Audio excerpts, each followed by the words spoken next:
नमस्कार दोस्तों, अगर आपका state bank of India, Punjab national bank और बैंक ऑफ बड़ौदा के अंदर बैंक खाता है तो ये वीडियो आप लोगों के लिए बहुत ही ज़्यादा महत्वपूर्ण होने वाला है, क्योंकि आरबीआई द्वारा 5 नया नियम, नया रूल लागू कर दिया गया है, जिसे हर बैंक खाता धारकों को जानना बहुत ही ज़्यादा जरूरी हो चुका है।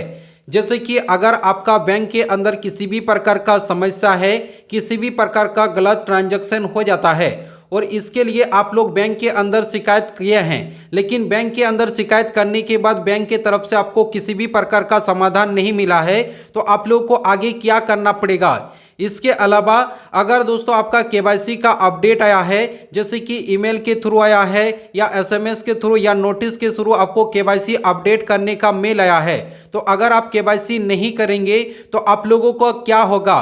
और केवाईसी जो अपडेट आया है, क्या आप घर बैठे आप केवाईसी को कंप्लीट कर सकते हैं। अगर घर बैठे केवाईसी कंप्लीट करना है तो इसके लिए क्या जरूरी दस्तावेज लगेगा। इसके अलावा अगर आपके पास एटीएम कार्ड है और एटीएम कार्ड, जैसे कि मान के चलिए कि अगर आपके पास एसबीआई का एटीएम कार्ड है और आप पीएनबी एटीएम के अंदर पैसा को निकाल रहे हैं, तो इसके लिए आपको कितना फ्री लिमिट दिया गया है, इसके बाद दोस्तों आपको कितना चार्ज लगेगा, इस वीडियो के अंदर एक एक डिटेल समझने वाले हैं। इसके अलावा अगर आपका किसी भी बैंक के अकाउंट के अंदर अगर आप खाता खोलने जा रहे हैं, जीरो बैलेंस अकाउंट खोलने जा रहे हैं, तो जीरो बैलेंस अकाउंट क्या आप घर बैठे अपने मोबाइल फोन से खोल सकते हैं। अगर हाँ, तो इसके लिए आपको क्या क्या जरूरी दस्तावेज लगेगा, कैसे आप अकाउंट को ओपन कर सकते हैं और इसमें आप लोगों को क्या क्या फैसिलिटी दिया जाएगा। इसके अलावा जो आपका आखिरी बड़ी अपडेट आया है, जिसमें डिजिटल फ्रॉड को लेकर, क्योंकि अभी के समय पर बहुत ज़्यादा डिजिटल फ्रॉड किया जा रहा है, जैसे कि यूपीआई के अंदर, एटीएम कार्ड के अंदर, डेबिट कार्ड के अंदर, नेट बैंकिंग के अंदर बहुत ज़्यादा तेजी से यहाँ पर डिजिटल फ्रॉड किया जा रहा है। तो जब भी दोस्तों आपके पास डिजिटल फ्रॉड हो जाएगा तो इसके बाद आप लोगों को क्या करना पड़ेगा और ये जो डिजिटल फ्रॉड हो रहा है इससे आपको कैसे बचना है, इस वीडियो के अंदर मैं आप लोगों को एक एक करके सभी डिटेल के अंदर बताने वाला हूं। ये वीडियो आप लोगों के लिए बहुत ही ज्यादा इंपॉर्टेंट, महत्वपूर्ण होने वाला है। तो आइए इस वीडियो के अंदर एक एक करके सभी डिटेल को समझ लेते हैं। लेकिन इससे पहले आपसे एक छोटी सी रिक्वेस्ट है, अगर आप मेरे चैनल के अंदर पहली बार आए तो चैनल को सब्सक्राइब करके इस वीडियो को आप लाइक करें और इस वीडियो को आप अपने सभी दोस्तों के साथ शेयर करें। आइए मैं आप लोग को ये 5 बड़ी अपडेट के बारे में बता देता हूं। दोस्तों, जो सबसे बड़ी अपडेट निकल कर आ चुका है, जिसमें बैंक के अंदर अगर आपका किसी भी प्रकार का गलत ट्रांजैक्शन हो जाता है, बैंक के अंदर किसी भी प्रकार का अगर आपका समस्या रहता है, तो सबसे पहले आपको बैंक को शिकायत करना पड़ेगा। जैसे कि दोस्तों आपका बहुत सारा कारण हो सकता है, बिना अनुमति से आपका पैसा काट लेता है, पैसा निकाला जाता है, यूपीआई के अंदर गलत ट्रांजैक्शन हो जाता है, एटीएम कार्ड के अंदर यहाँ पर पैसा निकाला जाता है, इसके बाद कार्ड के अंदर अनफिक्सन ट्रांजैक्शन हो जाता है, या कोई बैंक के अंदर कोई गलत चार्ज काट लेता है। यानी दोस्तों बहुत सारा आपका समस्या हो सकता है। तो अगर आप लोग का ये सारा समस्या है तो आप लोग को सबसे पहले बैंक के अंदर शिकायत करना पड़ेगा। तो बैंक के अंदर शिकायत करने के लिए सबसे पहले तो आपको बैंक के ब्रांच के अंदर जाना है और लिखित आपको कंप्लेन देना है। लिखित कंप्लेन जब आप लोग देंगे तो आप लोगों को भी अपने पास एक फोटो कॉपी रख लेना है और आप लोगों को एक लिखित कंप्लेन का रेफरेंस नंबर भी दिया जाएगा। ये रेफरेंस नंबर को भी आप लोगों को रख लेना है। इसके अलावा आप ऑनलाइन भी शिकायत कर सकते हैं, कस्टमर केयर नंबर से भी शिकायत कर सकते हैं और कस्टमर केयर का ऑफिशियल वेबसाइट के अंदर भी आप लोग कंप्लेन कर सकते हैं। नेट बैंकिंग से, मोबाइल बैंकिंग के अंदर आप लोग शिकायत कर सकते हैं। अनफिक्सन दोस्तों अगर आपका ट्रांजैक्शन हो जाता है तो इसमें भी आप लोग रिपोर्ट कर सकते हैं और कंप्लेन करने के बाद आप लोग को हर जगह के अंदर रेफरेंस नंबर मिलेगा और ये रेफरेंस नंबर आप लोग को लेना जरूरी है और इसे आपको संभाल करके रखना जरूरी है। जब दोस्तों आप लोग कंप्लेन कर देंगे और आपको 30 दिन के अंदर जब भी दोस्तों आपको जवाब नहीं मिलेगा, यानी दोस्तों बैंक के अंदर जब आप लोगों को जवाब नहीं मिल रहा है, तो आप लोगों को दोस्तों आरबीआई को कंप्लेन करना पड़ेगा।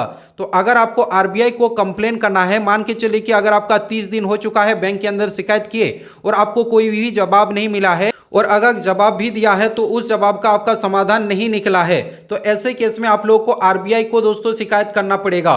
तो आरबीआई को आप कैसे शिकायत कर सकते हैं? आरबीआई को शिकायत करने के लिए सबसे पहले आरबीआई कंप्लेंट मैनेजमेंट सिस्टम के अंदर ऑफिशियल वेबसाइट के अंदर आपको सबसे पहले जाना पड़ेगा। जैसे आप इस ऑफिशियल वेबसाइट को खोलेंगे, खोलने के बाद आपको कंप्लेन का एक फाइल मिलेगा। यहाँ पर दोस्तों बैंक का पूरा डिटेल्स देना पड़ेगा। बैंक का जो बैंक के अंदर आपने शिकायत किया उस बैंक का नाम देना पड़ेगा। बैंक के अंदर क्या अपने दोस्तों क्या प्रॉब्लम था, सब कुछ आप लोगों को दोस्तों डिटेल देना पड़ेगा।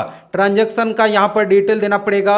इसके बाद दोस्तों जो डॉक्यूमेंट यानी जो भी दोस्तों आपका प्रॉब्लम हुआ है उसका स्क्रीनशॉट देना पड़ेगा।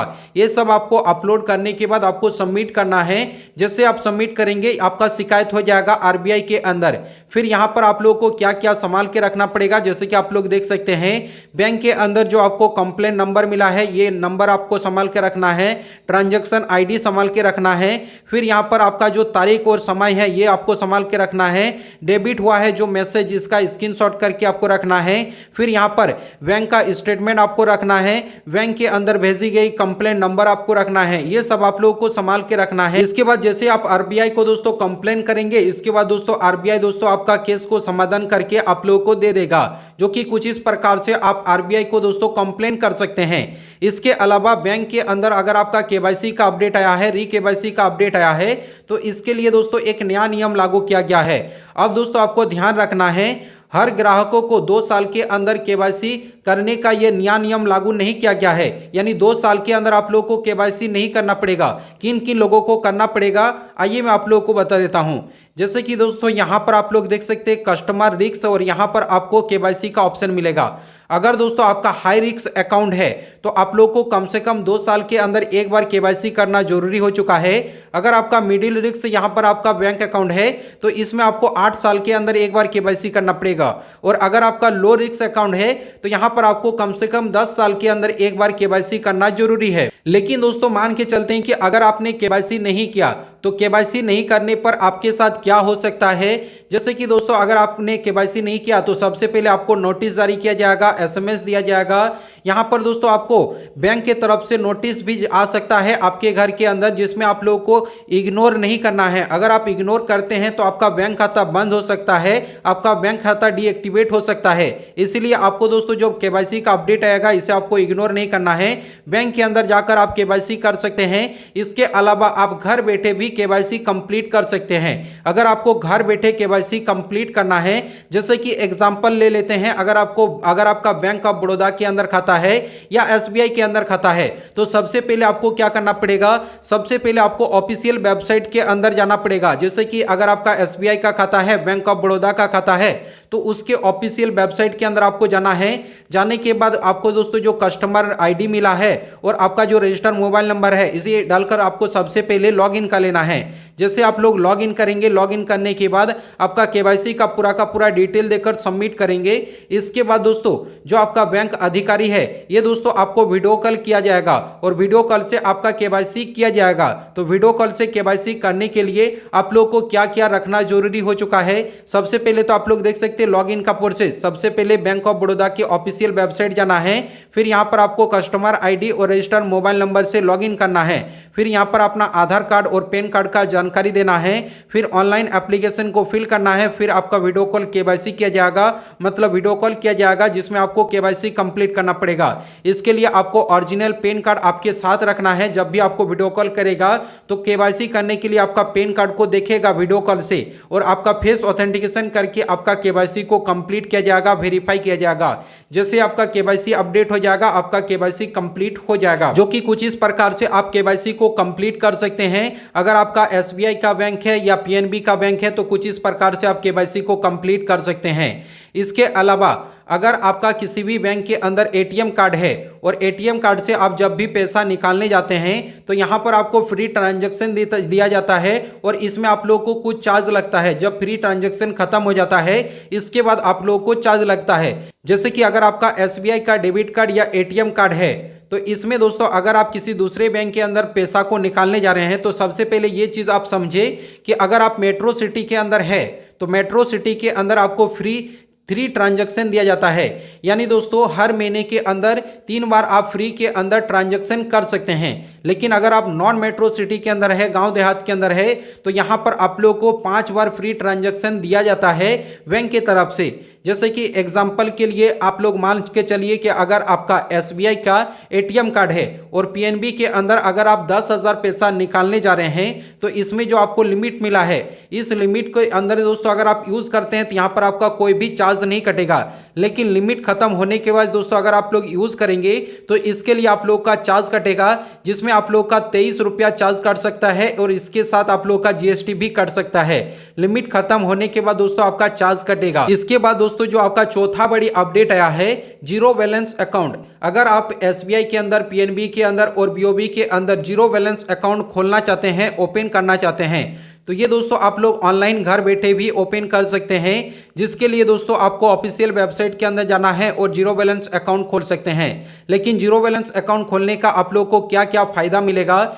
सबसे पहले तो आप लोग देख सकते हैं यहाँ पर आपका जीरो बैलेंस अकाउंट खोला जाएगा, यानी यहाँ पर आपको कोई भी मिनिमम बैलेंस रखने की जरूरत नहीं है, आपको कोई पेनल्टी वगैरह नहीं कटेगा। इसके बाद दोस्तों यहाँ पर आपको बेसिक बैंकिंग फैसिलिटी दिया जाएगा, ATM कार्ड का फैसिलिटी दिया जाएगा, पैसा जमा करने का फैसिलिटी दिया जाएगा, फ्री के अंदर आप लोगों को पासबुक मिलेगा, फ्री के अंदर आप लोगों को चेकबुक मिलेगा। ये सब आप लोगों को फ्री के अंदर फैसिलिटी दिया जाएगा। अगर दोस्तों आप ऑनलाइन अकाउंट को ओपन करना चाहते हैं तो इसके लिए दोस्तों ऑफिशियल वेबसाइट के अंदर जाकर ऑनलाइन अकाउंट ओपन कर सकते हैं। इसके लिए दोस्तों आप लोगों को क्या क्या जरूरी दस्तावेज लगेगा, जरूरी दस्तावेज के अंदर आप लोग देख सकते हैं, जिसमें आपका आधार कार्ड लगेगा, pan card, mobile number, photo copy, और ये सब जरूरी दस्तावेज देकर आप दोस्तों ऑनलाइन खाता को ओपन कर सकते हैं। जैसे कि आप लोग देख सकते हैं, तो कुछ इस प्रकार से आप इन सभी बैंकों के अंदर ऑनलाइन खाता ओपन कर सकते हैं। इसके अलावा जो आपका आखिरी बड़ी अपडेट निकल कर आ चुका है, जिसमें डिजिटल फ्रॉड अभी के टाइम पर बहुत ही ज्यादा हो रहा है। तो डिजिटल फ्रॉड जैसे कि दोस्तों UPI से होता है, ATM कार्ड से होता है, डेबिट कार्ड से, नेट बैंकिंग से, अभी बहुत ज्यादा तेजी से दोस्तों डिजिटल फ्रॉड हो रहा है। यानी दोस्तों अगर आपका बैंक खाता किसी भी बैंक के अंदर है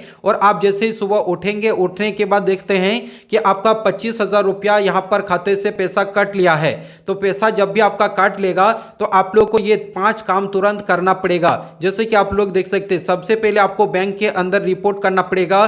बैंक के अंदर या बैंक के कस्टमर केयर के अंदर कॉल करके या ब्रांच जाकर आप लोगों को सबसे पहले रिपोर्ट करना है। रिपोर्ट करने के बाद इसके बाद दोस्तों आपका जो डेबिट कार्ड है, UPI है, नेट बैंकिंग है, इसे आप लोगों को सबसे पहले ब्लॉक करना है या फ्रीज करना है, क्योंकि दोस्तों ये आप लोगों को करना जरूरी है, वरना आप लोगों का आगे और भी ज़्यादा पैसा कटेगा। इसके अलावा आप लोगों को जो कंप्लेंट नंबर मिलेगा, ये आप लोगों को जरूर से संभाल के रखना पड़ेगा। इसके अलावा आप लोगों को साइबर फ्रॉड के अंदर भी कंप्लेंट करना पड़ेगा।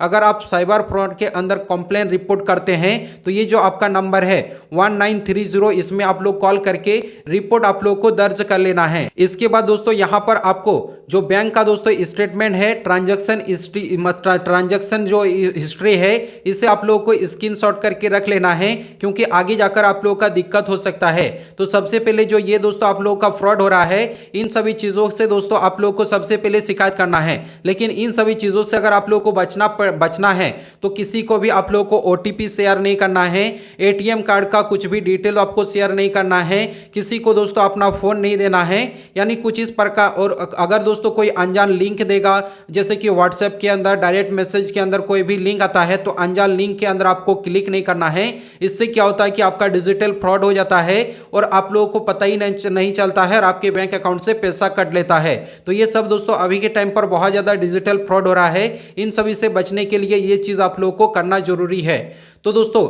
इन सभी बैंक खाते धारकों के लिए ये जानना बहुत ही ज़्यादा जरूरी था। ये 5 नया अपडेट आ चुका है, जिससे हर ग्राहकों के लिए बहुत ही ज़्यादा जरूरी था। अगर आप सभी लोगों को ये वीडियो पसंद आया तो वीडियो को लाइक करके चैनल को सब्सक्राइब करें और इस वीडियो को सभी दोस्तों के साथ शेयर करें। चलिए नेक्स्ट वीडियो में मिलेंगे, तब तक के लिए बाय बाय।